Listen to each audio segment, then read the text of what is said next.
Bismillah velhamdülillah ve salatu vesselamu ala Resulillah. Musulman döwelmiz sorapdyr. Jaý almak üçin 40 000 Ihlas suresini okap jaý alýalar. Şol üçin myka aýdaýynda menem jaý almany arzu edýän okap başlajak diýipdir. Musulman doganlar Kur'an-ı Kerim Allah Teala'nın kelamıdır. Musulman kişi dünyevi bahwit üçin däl, Allah Teala'nın razyligi üçin hemişe Kur'an-ı Kerim okap durmalydyr. Kur'an-ı Kerim şifadır, Kur'an-ı Kerim berekettir, Kur'an nurdur. Gelsek soraga, Kur'an-ı Kerimde we sahih hadislerde 40 000 gezek Ihlas suresini okasaň öý alýan diýen gurrum ýok. Sahabalaryň içinde öýsüzlerim bardy, gariplerim bardy. Peygamberimiz sallallahu aleyhi ve sellem sahabalara 40 000 Ihlas suresini okan öý alarsyňyz diýmendir. Eger şu gurrun hak bolsa birinji bilen Peygamberimiz sallallahu aleyhi ve sellem ümmetine şunu habar bererdi. Emma Peygamberimizin sallallahu aleyhi ve sellemin sahih hadislerine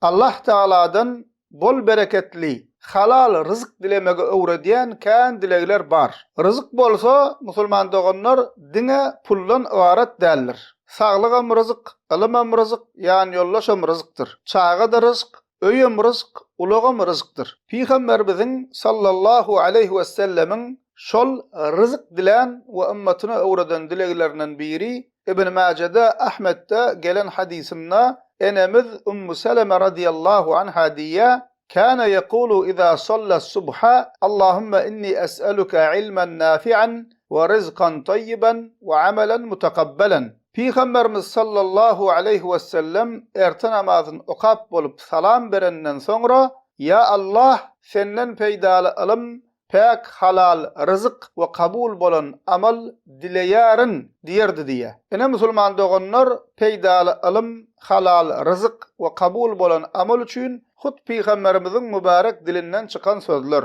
Yeňiljek ýa tutmagam ansat. Allahümme inni es'aluka ilmen nafi'an ve rizqan tayyiban ve amelen mutakabbalan. Manisi, ya Allah senden peýdaly ilm, pek halal rızık ve kabul bolan amal dileýärin diýmekdir. Ve umuman dilegedende öz sözüň bilen Allah Teala'dan näme islegiň, arzuň bolsa dile bermelidir. Hukman Arapça dile getmeli diýip şerti ýokdur. Bu soragdaky ýaly delilsiz we asylsyz gurrunlar Kur'an we sünnetin musulmanlara öwredýän dünýä garaýyşyna tersdir we insanlaryň aňyna ýaltalygy, hereketsizligi salýandyr. Sebäbi musulman doganlar biz sebäpler dünýäsinde ýaşaýas.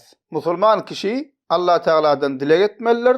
Din we dünýä işlerine Allah Teala'dan ýardam dilemelidir. Peygamberimizin sahih hadislerine bize öwreden dileglerini okamalydyr. Bunda şek ýok. We şonuň ýany bilen özüm zähmet çekmeli, ihlas etmeli we sebäpler tutmalydyr. Käbir insanlar şunu okasam bolly, öz-özünden öýelýän mykam diýip düşünýärler. Doga dilegiň ýanyna öz ihlasyny, zähmetini goýmaly we sebäpleri tutmalydyr. Musulmanlara hut Peygamberimizin sallallahu aleyhi ve sellemin tarapyndan öwredilen doga dilegleri öwrenmek isleýänler üçin Said bin Ali bin Wahf el-Kahtani tarapyndan taýinlenen Hisnul Muslim adly Kicicek emma ören peýdaly doga dilegler kitaby bardyr. Köp dillere terjime edilenler internetde tapyp bilersiňiz. Şol kitapdan Kur'an-ı Kerim'de ve sahih hadislerde geçen doga dilegleri öwrenip bilersiňiz. Allah Teala öý almak isleýän doganlarymyza giň bereketli öýler nesip etsin.